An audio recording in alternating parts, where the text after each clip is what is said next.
بعد توفیق کے مت والو شمع رسالت کے پروانوں، السلام علیکم ورحمۃ اللہ وبرکاتہ۔ الحمد للہ الذی ابدع الافلاک والارضین والصلاة والسلام علی من کان نبیا وآدم بین الماء والطین وعلى آله الطيبين الطاهرين وأصحابه أجمعين، أما بعد، فأعوذ بالله من الشيطان الرجيم، بسم الله الرحمن الرحيم، إن صلاتي ونسكي ومحياي ومماتي لله رب العالمين، صدق الله العلي العظيم۔ إن الله وملائكته يصلون على النبي يا أيها الذين آمنوا صلوا عليه وسلموا تسليما، اللهم صل على سيدنا شفينا حبيبنا مولانا محمد معدن الجود والكرم، منبع العلم والحلم والحكم، وعلى آله وأصحابه وأهل بيته أجمعين۔ عزیزان ملت اسلامیہ، آج کی اس محفل میں گزشتہ سے پیوستہ حضور سیدی آقائی سرکار اعلیٰ حضرت فاضل بریلوی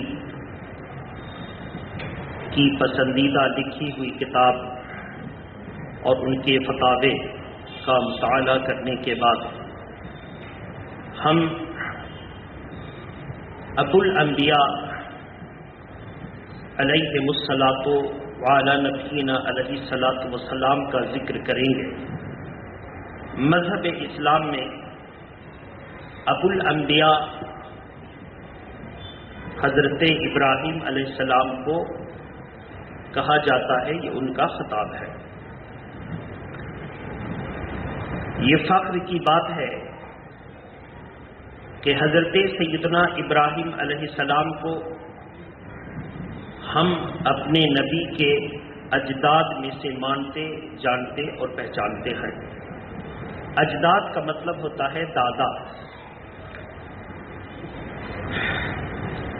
جد کی جمع ہے اجداد، ہم ان کو داداؤں سے مانتے ہیں، لیکن اس کے ساتھ ہی یہود کا بھی ماننا ہے کہ ابراہیم علیہ السلام اس کے دادا ہیں، نصارہ یعنی عیسائیوں کا بھی ماننا ہے کہ ابراہیم علیہ السلام اس قوم کے دادا ہیں۔ ان کا بھی دعویٰ ہے کہ ابراہیم علیہ السلام یہودی تھے، عیسائیوں کا بھی دعویٰ ہے کہ ابراہیم علیہ السلام نصرانی تھے، اور مسلمانوں کا بھی دعویٰ ہے کہ ابراہیم علیہ السلام اسلام کے سچے داعی تھے۔ کیسے ہم سمجھیں کہ کون اپنے دعوے میں سچا ہے اور کون اپنے دعوے میں جھوٹا ہے؟ تو قرآن مقدس کا مطالعہ کرنے کے بعد اور ان کی تاریخی کتابوں کو پڑھنے کے بعد، کیونکہ ہم اگر قرآن پیش کریں گے تو وہ نہ مانیں گے، تو تاریخ کی روشنی میں ان کو خاموش کیا جا سکتا ہے۔ ابراہیم علیہ السلام کے بارے میں قرآن نے واضح فرما دیا، ما کان ابراہیم یہودیوں ولا نصرانیوں ولکن کان حنیفا مسلما۔ ابراہیم علیہ السلام نہ یہودی تھے نہ نصرانی تھے، بلکہ تمام باطل دین سے الگ مسلمان تھے۔ اگر ہم یہ آیت پیش کریں تو وہ نہ مانیں گے، تو ہم ان کی تاریخی کتابوں سے اٹھا لائیں گے اور ہم پھر اس کو قرآن سے دکھائیں گے کہ تمہارا دین بت پرستی والا دین اور حضرت ابراہیم علیہ السلام کا دین بت پرستی سے بیزار۔ اب بتاؤ، تم بت پرستی والا دین رکھ کر ابراہیم علیہ السلام کو اپنے دین پر کہو گے، اس سے ثابت ہوتا ہے کہ ابراہیم علیہ السلام پر تم نے بت پرستی کی تہمت لگائی۔ ابراہیم علیہ السلام نے کس ماحول میں آنکھیں کھولی؟ سب سے پہلے یہاں پہ ہم بولنا چاہیں گے کہ وہابیوں نے کہاں کہاں ٹھوکر کھائی ہے اور ان کی اتباع میں دیوبندی بھی جہنم میں ملے، وہ کیسے دیکھیں؟ قرآن نے فرمایا ہے کہ ابراہیم علیہ السلام نے جب آنکھیں کھولی تو دیکھا اپنے باپ کو، لأبی، دیکھا اپنے باپ کو، آزر، کیا نام تھا؟ آزر، اتتخذوا اصناما آلہا، کہ وہ اپنے ہاتھوں سے بہت سارے بتوں کو معبود کا نام دے کر بناتا ہے۔ تو ابراہیم علیہ السلام نے جب آنکھیں کھولی تو دیکھا اپنے باپ کو، وہاں پر صاف لفظ ہے لأبی، اب باپ۔ وہابی وہاں ترجمہ کرتا ہے ابراہیم علیہ السلام نے جب آنکھیں کھولی، مطلب شعور کی منزل میں قدم رکھا، کچھ سمجھ اس کی آئی کہ یہ کیا کر رہے ہیں۔ ابراہیم علیہ السلام نے جب آنکھیں کھولی تو دیکھا اپنے باپ کو کہ بتوں کو تراشتا ہے، بیچتا ہے اور پوجتا ہے۔ تو پوچھا اپنے باپ سے کہ کیا اللہ کے دین کو چھوڑ کر یہ تمہیں نفع نقصان دیں گے؟ باپ نے کہا چپ، خاموش رہ۔ پھر انہوں نے اپنے باپ کو سمجھانا شروع کیا۔ باپ کو جب سمجھانا شروع کیا تو باپ نے سزا کے طور پر ان کے ہاتھ میں بت دے دیے اور کہا کہ تو اب اس کو جا کر بازار میں فروخت کر، چونکہ ہم لوگوں کا آبائی پیشہ یہی ہے۔ بت کو لے گئے اور بازار میں رکھا، سامنے کسی برتن میں پانی رکھا اور اس کی گردن پکڑی اور اس برتن میں ڈبو دیا اور کہا کون ہے جو کسی نفع اور نقصان کا مالک نہیں مگر اس کو خرید لے۔ اب جب اس طرح انہوں نے پرچار کر کے بیچا تو کوئی خریدنے والا نہ آیا۔ مشرکین تو اس کو بڑی تعریف کر کے بیچتے تھے کہ اس کو رکھو گے تو دھن دولت سرمایہ پونجی صاحب اولاد بن جاؤ گے، اور انہوں نے کہا کہ کون ہے جو اس کو خریدتا ہے، نہ یہ نفع دے سکے نہ نقصان، تو کوئی خریدار نہ آیا۔ شام کے وقت وہ سب کی گردن اور کان پکڑ لے آئے۔ جب باپ نے دیکھا کہ ہمارے تراشے ہوئے جس کو ہم عقیدت سے دیکھتے ہیں اس نے یہ درگت بنائی، تو اس نے سختی کرنی شروع کر دی۔ حضرت ابراہیم علیہ السلام نے فرمایا کہ باپ اگر تو سختی کرے گا تو میں سختی نہ کروں گا، میں تیری توہین نہ کروں گا، بلکہ میں تو تجھے سمجھاؤں گا اور میں وعدہ کرتا ہوں کہ اللہ کی بارگاہ میں تیرے لیے بخشش کی دعا کروں گا۔ یہیں سے بہت سارے دھوکے پیدا ہوتے ہیں۔ اپنی اپنی سمجھ ہے۔ اہل سنت و جماعت کی سمجھ یہ ہے کہ اس کا عقیدہ ہے کہ قرآن و حدیث سے کبھی کوئی دھوکہ کھا نہیں سکتا۔ کوئی دھوکہ، قرآن و حدیث سے کوئی دھوکہ کھا نہیں سکتا۔ ہاں، عقیدے میں خرابی ہے تو خود دھوکے میں پڑ جاتا ہے۔ عقیدے میں خرابی ہے تو مثلا اگر آپ کو کہا جائے کہ گھی استعمال کیجئے کہ یہ مقوی بدن ہے، بدن کو طاقت دیتا ہے، اب سب لوگوں نے گھی کا استعمال شروع کر دیا تو کولیسٹرول والے کا کولیسٹرول بڑھ گیا، یعنی جو چربی نقصان پہنچاتی ہے، جو فیٹس نقصان پہنچاتے ہیں اس کی زیادتی ہو گئی اور وہ مریض ہو گیا۔ معدہ جس کا کمزور تھا اس کا معدہ اور خراب ہو گیا، دست لگ گئے۔ اب وہ دونوں آئے، کہا آپ نے تو کہا تھا کہ گھی کھاؤ، گھی بدن کو طاقت و توانائی دیتا ہے، لیکن ہم تو اور کمزور ہو گئے۔ تو دانشمند بیٹھیں، حکما بیٹھیں، عقلمند بیٹھیں، طبیب بیٹھیں اور کہیں کہ بھیا گھی نے تجھ کو نقصان نہیں دیا، چونکہ تیرے معدے میں فساد تھا، تیرا خود معدہ خراب تھا، اس سے گھی تم کو ہضم نہیں ہوا۔ گھی تو فائدہ دیتا ہے لیکن خود تیرا معدہ خراب ہے، اس لیے گھی تم کو ہضم نہیں ہو۔ بلا تشبیہ و تمثیل، اللہ تبارک و تعالیٰ کی ایک مخلوق گھی فائدہ ہی دے نقصان نہ دے، میدا خراب ہو تو نقصان ہو جائے، جب اس کو مانتے ہیں کہ گھی میں نقصان نہیں ہے فائدہ ہی ہے، میدا خراب ہوا تو نقصان ہوا۔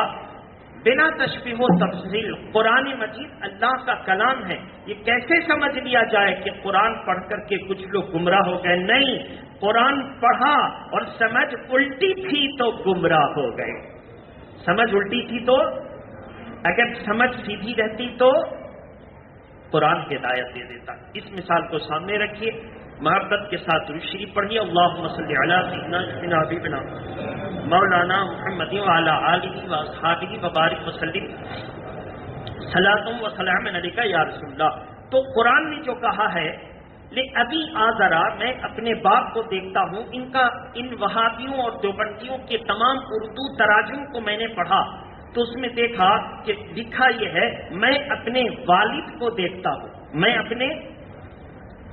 اب ان سے کوئی پوچھے کہ اگر قرآن نے کہا تھا باپ کا ترجمہ نیچے تم باپ لکھ دیے ہوتے یا چچا لکھ دیے ہوتے تو ترجمہ صحیح ہو جاتا اور تم مفہوم کو پہنچ جاتے، لیکن تم نے باپ کا ترجمہ جو والد لکھا ہے، تو یاد رکھو یہیں پر تمہارے عقل کی خرابی، تمہارے عقیدے کی خرابی یہیں سے شروع ہوئی کہ ابراہیم علیہ السلام نے جو کہا، اے میرے باپ میں تجھ کو بت بناتا، بت فروشی کرتا، بت سے عقیدت رکھتا دیکھتا ہوں، انہوں نے اپنے باپ کو کہا، اور قرآن صاف فرما رہا ہے کہ باپ سے مراد چچا، باپ سے مراد۔ اور جب ترجمہ ہو گیا کہ میں اپنے والد کو دیکھتا ہوں، تو عربی گرامر کی روشنی میں والد صرف اپنے باپ کو کہیں گے جس سے یہ پیدا ہوا، چچا کو نہیں کہہ سکتے۔ والد چچا کو، چھوٹے والد بڑے والد نہیں کہہ سکتے، چھوٹے ابا بڑے ابا کہہ سکتے ہیں۔ اس کی تشریح میں نے بہت پہلے کی تھی، اس کا خلاصہ میں نے کر دیا تاکہ ذہن حاضر ہو جائے۔ یہیں پر ان کی غلطی ہوئی، اگر یہ باپ کا باپ ترجمہ کر دیتے یا باپ سے مراد چچا ترجمہ کر دیتے تو آسانی سے یہ نکل جاتے، اور یہ خود تو ڈوبے اور سب کو لے کے ڈوب گئے غلط ترجمہ کرنے کی وجہ سے۔ اب ایک بات ہے، جب ہم یہ بحث کریں گے تو یہ وہابی ہم پر پھر حملہ کریں گے، اصلاح نہیں کریں گے، چونکہ عقیدے میں خرابی ہے تو میرے پیچھے پڑیں گے۔ وہ کہیں گے کہ آپ تو یہ کہتے ہیں، لیکن حضرت ابراہیم علیہ السلام ہی کے بارے میں قرآن مجید میں ہے کہ انہوں نے اپنے باپ یعنی اسی آذر کے لیے، اسی چچا کے لیے مغفرت کی دعا کی، مغفرت کی دعا کی۔ اور آپ ہی کہتے ہیں کہ مغفرت کی دعا کا مستحق صرف مومن، مغفرت کی دعا کا مستحق صرف مومن، کافر اور مشرک منافق نہیں۔ اب بتائیے کہ جب انہوں نے اپنے باپ کے لیے بخشش کی دعا کی تو اب وہ کافر کیسے ہوا؟ اور اگر کافر ہے تو بخشش کی دعا کیوں کی؟ لپیٹ میں لے لیا ہم کو۔ اس کا جواب سنیے۔ انہوں نے بخشش کی جو دعا کی اس میں شرط لگائی۔ کیا لگائی؟ مثلا کوئی اپنے بگڑے ہوئے بیٹے کو کہے، بیٹا میں تو مرتے دم تک تمہارے لیے ہدایت کی دعا کرتا رہوں گا، تمہارے لیے ہدایت کی، تمہارے لیے صحیح راستے پر چلنے کی دعا کرتا رہوں گا، اور بیٹا اللہ محفوظ رکھے کسی ایسے جرم میں ماخوذ ہو گیا جس کو گورنمنٹ آف انڈیا نے سزا دے دی، اب یہ اس کے لیے بھلائی سوچ رہا ہے، بار بار دعا کر رہا ہے، تو کیا گورنمنٹ اس کو پکڑ کے سزا دے گی؟ یہ تو اس کے لیے دعا کیوں کر رہا؟ نہیں، ابراہیم علیہ السلام نے اپنے چچا سے وعدہ کیا تھا، اسی وعدہ کو نبھا رہے تھے، اسی وعدہ کو کہ جب آخری دم تک، جب تک مجھ کو امید باقی ہے، میں تو تیرے لیے اپنے اللہ سے بخشش کی دعا مانگتا رہوں گا۔ یہ وعدہ نبھا رہے تھے، یہ نہیں کہ تو کفر کی حالت پر رہ اور میں تیرے لیے بخشش کی دعا مانگوں۔ اور جب چچا قریب المرگ ہو گیا تو ابراہیم علیہ السلام نے صاف فرما دیا، چچا تیرا الگ معاملہ، میرا الگ معاملہ، سیہدینی کا ذکر پھر قرآن میں آ گیا کہ اب میرا وہ راستہ ہے کہ اللہ مجھ کو اس کی طرف ہدایت دے گا۔ اب اس کے بعد سے تاریخ شاہد ہے کہ جب اس پر وہ ڈٹا رہا تو ابراہیم علیہ السلام اپنا وعدہ کو پورا کر کے دعا کرنی چھوڑ دی۔ تو دعا مانگنا جرم نہیں ہے، بخشش چاہنا جرم ہے، اور ابراہیم علیہ السلام نے وعدہ کو وفا کیا۔ تو یہاں پر دعا مانگنا قرار نہ دیا جائے گا، بلکہ یہ کہا جائے گا کہ انہوں نے دعا کے ذریعے اس کی اصلاح چاہی، یعنی یہ چاہیے کہ ہدایت مل جائے، لیکن تقدیر میں ہدایت نہ تھی تو نہ ہی تھی، یہ کہا جائے گا۔ بہرحال، اور ابراہیم علیہ السلام اپنے والد کے لیے پارہ نمبر 13 میں دعا کرتے ہیں، ربنا اغفر لی ولوالدی وللمؤمنین یوم یقوم الحساب۔ یہاں پر کوئی شرط نہیں ہے، اے ہمارے رب ہماری بھی بخشش فرما دے اور ہمارے والدین کی بھی بخشش فرما دے۔ تو یہاں پر دیکھیے کیا، ربنا اغفر لی ولوالدی، یہاں پر والد کا لفظ ہے اور دیا کا مطلب تسمیہ، والدین ہے اضافت کی وجہ سے، کیونکہ یا کی طرف سے وہ اضافت ہے والدین، اس لیے نو کو حذف کر دیا گیا۔ اس سے ثابت ہوا کہ مغفرت کے مستحق ان کے ماں باپ۔ اب ابراہیم علیہ السلام کے جو سگے ماں باپ تھے ان کا ریکارڈ اٹھا کر کے دیکھیں تو ایسی صورت میں یہ پتا چلتا ہے کہ ابراہیم علیہ السلام کے سگے ماں باپ دین پر قائم تھے، ان کا عقیدہ تھا کہ اللہ ایک ہے، لیکن اس وقت کوئی رسول، کوئی پیغمبر ان تک اللہ کا پیغام لے کر نہ آیا تھا، تو بس اتنا ان کے لیے کافی ہے، اللہ ایک ہے اور عبادت کے لائق وہی ہے، بس اتنا کافی ہے۔ اسی کو کہتے ہیں اصحاب فطرہ، یعنی وہ فطرت پر قائم ہے۔ اور فطرت پر کیسے قائم ہے؟ اللہ کے نبی فرماتے ہیں ہر پیدا ہونے والا بچہ اسلام کی فطرت پر پیدا ہوتا ہے، وَلِأَبَوَاهُ يُحَوِّدَانِهِ أَوْ يُمَجِّسَانِهِ أَوْ يُنَصِّرَانِهِ، لیکن اس کے ماں باپ کی صحبت اس کو یا تو یہودی بنا دیتی ہے یا مجوسی بنا دیتی ہے یا نصرانی بنا دیتی ہے، لیکن ہر پیدا ہونے والا اسلام کی فطرت پر پیدا ہوتا ہے۔ تو میرے محترم بزرگ اور دوستو، اس سے پتا چلا کہ ابراہیم علیہ السلام کے اپنے ماں باپ کو انہوں نے والدین کے ساتھ مغفرت کی دعا میں یاد کیا، اور چچا کو باپ کہا، بولی چچا کو۔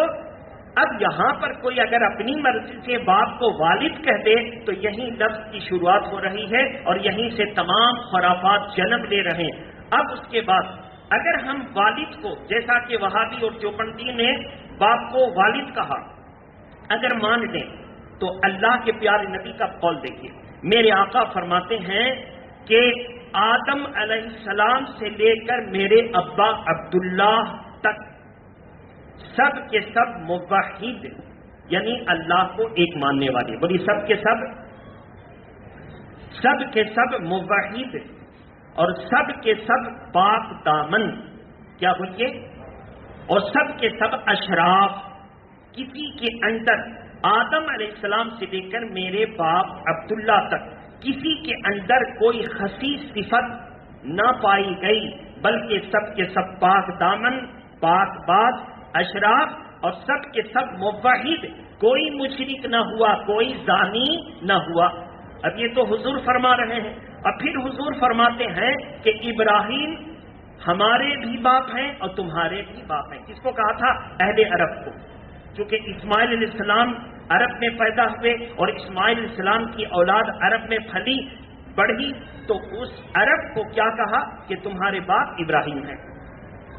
تو بہرحال، تو جب حضور نے فرما دیا کہ میرے باپ داداؤں میں سے، اجداد میں سے آدم علیہ السلام تک کوئی مشرک نہ ہوا، اب ابراہیم علیہ السلام کے اگر والد مشرک ہو جائیں تو گویا حضور کا قول غلط قرار دے دیا جائے گا۔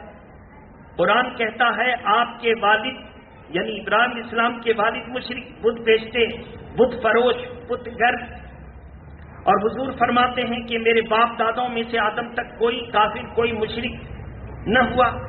تو اب قرآن اور حدیث کا ٹکراؤ ہوگا، تو اب ہم کیا کریں گے؟ وہابیوں کا ترجمہ پٹک دیں گے اور اہل سنت و جماعت کا ترجمہ لے کر کے کہیں گے اگر والد نہ کر کے باپ سے چچا مراد لے لو تو تاریخ کہتی ہے آدر چچا کا نام تھا اور اس نے بت پرستی کر رکھی تھی، اور حضرت ابراہیم علیہ السلام کے والد کا نام دو، یا تو تارخ یا تارخ، ان دونوں میں سے کوئی ایک نام تھا۔ تارخ تو میں نے پڑھا ہے لغت کشوری میں۔ کون سی لغت میں؟ ابراہیم علیہ السلام کے چچا کا نام آذر، ان کے والد کا نام تارخ۔ لغت کشوری فارسی کی لغت ہے، اس کو اٹھا کر کے دیکھ لیجیے۔ پرانی لغت تھی، اس وقت لکھنؤ کی نول کشور پریس میں چھپی تھی، اس میں میں نے پڑھا تھا۔ پہلے ہم لوگوں کو جب وقت ملتا تھا تو ہم لوگ الف سے لے کر یا تک 25,000 50,000 اور 1.25 معنی 1.25 معنی کی ڈکشنری کو رٹ دیا کرتے تھے۔ وہ ابھی تک میرے ذہن میں موجود ہے اور اس میں آپ جا کر کے دیکھ سکتے ہیں کہ تارخ کو کیا کہا گیا۔ تارخ کو کہا گیا یہ ابراہیم علیہ السلام کے والد، اور یہ بت پرست نہ تھے، بت پرست۔ اب تاریخ اور لغت اور قرآن کو ملائیے، ایک دم صاف واضح ہے کہ لغت نے کہہ دیا کہ وہ بت پرست نہ تھے، تاریخ نے کہہ دی کہ ابراہیم علیہ السلام بت پرست، ان کے والد بت پرست نہ تھے، چچا بت پرست تھا۔ اب اگر وہابی کا ترجمہ دیں بہت سارے اعتراض پیدا ہو جاتے ہیں، اور اگر اہل سنت کا ترجمہ دیں تو کوئی اعتراض پیدا نہیں ہوتا۔ اسی سے آپ سمجھ لیں، اور بھٹکاؤ کہاں سے پیدا ہوئی اس کو بھی آپ دیکھ لیں۔ یہ تو ایک بات ہوئی کہ آدمی ایک لفظ کو غلط استعمال کر دے تو بھٹکنے لگ جاتا ہے۔ بہرحال اب ابراہیم علیہ السلام اللہ کے برگزیدہ پیغمبر کا لفظ فارسی ہے، اس کا معنی ہوگا برگزیدہ، یعنی پسندیدہ رسول، مقبول رسول، بہت بڑے رسول۔ اب ان کی سیرت کے چند اوراق ہم آپ کے سامنے رکھیں، محبت کے ساتھ درود شریف پڑھیں۔ اللہم صلی علی سیدنا سیدنا حبیبنا مولانا محمد وآلہ واصحابہ وبارک وسلم صلاۃ و سلام علیک یا رسول اللہ۔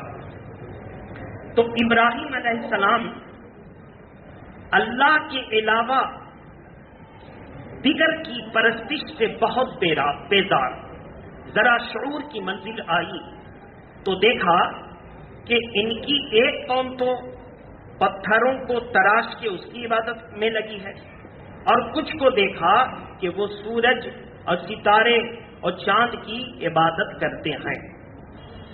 تو ابراہیم علیہ السلام نے بڑی خوش اسلوبی سے اس کو سمجھایا، فرمایا کہ میں دیکھتا ہوں کہ یہ سورج تو بہت بڑا ہے، یہ چاند چمکتا ہوا، یہ ستارے جگمگاتے ہوئے، تو پوچھا کہ ستارے کو دیکھ کر کیا یہ میرا خدا ہے؟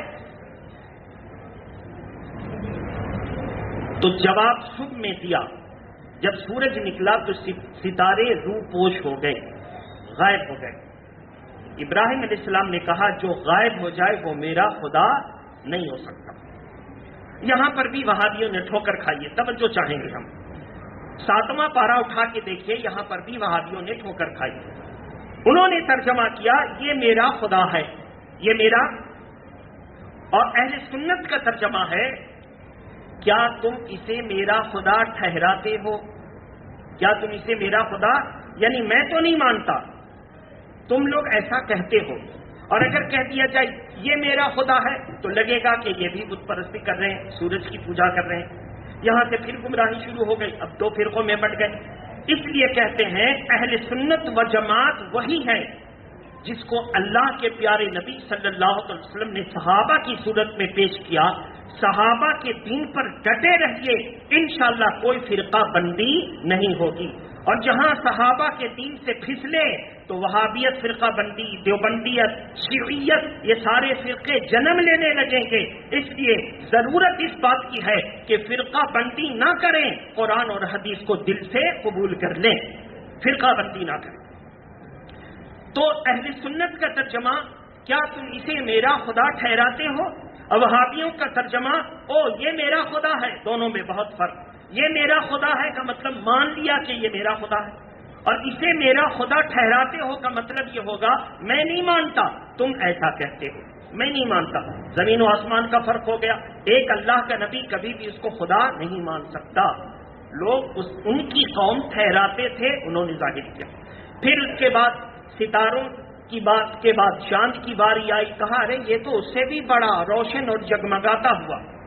جب صبح کا تڑکا نکلا اور شہنشاہ خاور یعنی سورج نکلا تو چاند بھی چھپ گیا۔ کہا کہ جو منہ چھپا لے وہ میرا خدا نہیں ہو سکتا۔ پھر سورج جب نکلا تو فرمایا ھذا اکبر، یہ تو اس سے بھی بڑا ہے، اس سے بھی روشن ہے۔ تو سب لوگ اس کے سامنے ہاتھ جوڑ دیے، مان لیے۔ انہوں نے کہا کہ اچھا تم اسے میرا خدا ٹھہراتے ہو۔ جب رات کی تاریکی ہوئی تو رات کے دھندلکے میں سورج غائب ہو گیا۔ فرمایا کہ جو روپوش ہو جائے، غائب ہو جائے، وہ میرا خدا نہیں ہو سکتا۔ تو یہ حسن تدبیر سے ان لوگوں کو سمجھایا کہ خدا وہی ہے جو رات کی تاریکی سے دن نکالتا ہے اور دن کے اجالے سے رات کی سیاہی کو پھیلا دیتا ہے، وہ میرا خدا ہے۔ بہرحال اب یہ بات کا بہت عام ہوا۔ اس کے بعد پھر وہ نمرود والا مکالمہ ہوا جس کو ہم کئی بار کہہ چکے ہیں، کئی بقرعید کے موقع پر نمرود والا مکالمہ ہوا۔ وہاں سے جب نمرود کو شکست فاش ہوئی تو اس نے آگ میں منجنیق کے ذریعے ان کو ڈالا۔ اللہ تبارک تعالیٰ نے جب آگ میں جا رہے تھے تو جبریل علیہ السلام آئے، وہ فرمایا ابراہیم اللہ کے حکم سے، ساری باتیں ہم نے بتا دی، ہم یہاں دوسرے الفاظ کے ساتھ بیان کریں گے۔ ابراہیم اللہ نے آپ کو یہ دیا ہے، اس کو پڑھیے۔ تو ابراہیم علیہ السلام نے پڑھا یا نارو کونی بردو و سلامن علی ابراہیم، اور بعد میں کہ جبریل علیہ السلام نے پڑھا، اور بعد میں کہ اللہ تبارک تعالیٰ نے ارشاد فرمایا، اللہ کا کلام تو ہے ہی ہے، جبریل نے پڑھا اے نار، اے بھڑکتی آگ، ابراہیم پر ٹھنڈی اور سلامتی والی بن جا، ٹھنڈی اور سلامتی والی بن جا، ٹھنڈی اور سلامتی والی بن جا۔ تو جب یہ پڑھا تو فوراً آگ گلزار اور باغ کی صورت اختیار کرتی ہے۔ رافع نامی یا اور کوئی نام بھی آیا ہے تاریخ کی کتابوں میں، وہ نمرود کی بیٹی کہا گیا یا اس کی پسندیدہ اور ایمان والی لونڈی کہا گیا۔ تو بہرحال بیٹی ماں نے نمرود کی بیٹی اپنے محل کی چھت سے دیکھ رہی تھی کہ ابراہیم علیہ السلام منجنیق کے ذریعے جب آگ میں ڈالے گئے تو آگ گلزار بن گئی، اور وہ بہت آرام سے بنفس نفیس وہاں موجود ہیں۔ تو اس نے وہیں سے بالا خانے سے کہا ابراہیم تو حق والا، تجھ پر آگ گلزار بن گئی، کیا میں آ سکتی ہوں؟ تو ابراہیم علیہ السلام نے کہا اللہ کا نام لے کر آ جاؤ۔ آئے کیسے؟ چھت پہ ہے۔ وہیں سے اس نے چھلانگ لگائی اور آگ میں گری، اور وہ بھی پاک دامن، ایسی صورت میں وہ بھی بچ گئی۔ اور ابراہیم علیہ السلام جب لوگوں کو یقین ہو گیا کہ اب تو ان کا کام تمام ہو گیا، ابراہیم علیہ السلام خاموشی سے اٹھے، آگ کے تمام الاؤ کو پار کیا۔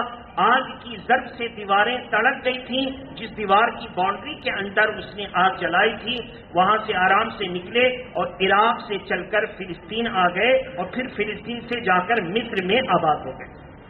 عراق سے چل کر فلسطین آئے اور فلسطین سے مصر میں آباد ہو گئے۔